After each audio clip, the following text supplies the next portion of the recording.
Hello guys, at nandito tayo ngayon sa buko sa kubo nila Richard, kapatid ni Ronald.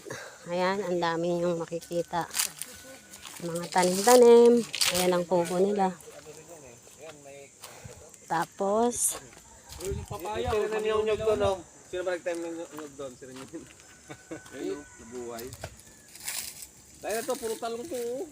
Pag doon ta sili, ang dami, puro talong. Umulan naman ah. Medyo ano na eh. Medyo Wala konti nga na ulan lang dito ano. eh. dapat didiligan nyo. Tag na pala eh. Konti na lang. O ano to mga nasa baso na to, Chard? Talong. Ba't di mo pa tinanim? Wala na. Ha? Ulan. Ito abala ng sumpit oh. Saka may ano dyan, may gagamba yan.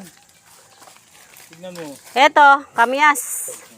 Chard, kamyas to? Oo, yan, dalawa yan. Ba't ganun? Walang mga bunga-bunga ng mga ano? Ano pa lang yan eh. Ba't ano? Mga naman ah. Ito, ang liit. Papaya, marami na ako napitas dyan. Ito, magulang na. Tingnan mo, may dilaw-dilaw na oh. Ngayon ka ngayon, nasa baba ka do. Pwede na tsara to. Oo. Kunin niyo yun. Wow, papaya. Sausaw sa sukan saka masili. Ito yung tinanong kong saging na no, nabuhay din palang puta kahit din.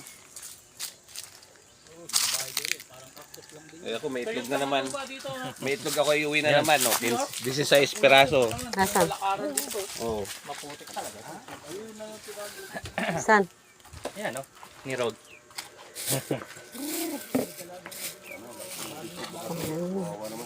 Simula lang sa Ba't asa may ano? Na tubig. Wow, ang daming itlog ng manok. Ito ba yon mga ngingitlog, Chard? Apat lang pala to eh. Apat yung hinay na nangingitlog, dalawang lalaki. Ano kabiro? Tong ina, ang dami ng itlog ni Richard, hingi ka diyo. Ito. Lagi mo itlog. Ito oh. 16. Wala na, doon na yan. Kukunin ni doon na yan eh. Kukunin na yan. Nakasawpat na eh. Sayang oh, may mga bunga tong mangga oh. Ito, gumagana to, hindi ko na Pucha! pinagkana. Sa ano, sa pantok, lahat ng mangga doon, nagkakandahulugan lang ang mga bunga. Jan Mingo.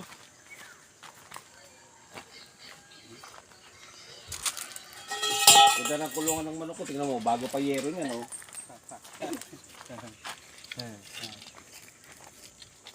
Tulungan dapat na ano ito, aso.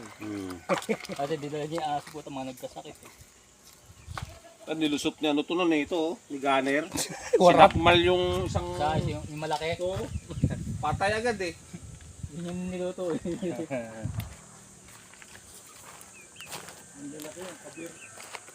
Ano dito pag umulan? Nililipat ko itong manok, doon sila. Dito yung mga aso. Para... Ay, pagod ako. Yerong talagang ko dyan kasi hindi pwede pumasok yung palaka. Yung palaka kasi kakainin nila. Daming puno ng mangga.